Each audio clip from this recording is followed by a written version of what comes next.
बघा, पूर्ण खोदकाम चालू आहे. पूर्ण परिसर यांनी बंद करून ठेवलेला आहे. तुम्हाला दिसत असणार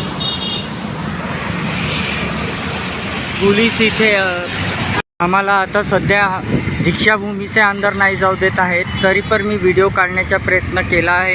हे बघा, इथे खूप सारे ट्रक्स आले आहेत आणि हे इथची जे खोदकामाची माती होती घेऊन चाललेले आहेत. हे बघा, खूप खोदकाम आहे ह्या वॉलपासून तर त्या बाउंड्री वॉलपर्यंत. ह्याच्या लगतच पूर्ण पोलीस प्रशासन येऊन इथे आलेले आहे. मी पूर्ण दाखवण्याचा प्रयत्न करेन. डग्गा पण आहे इथे.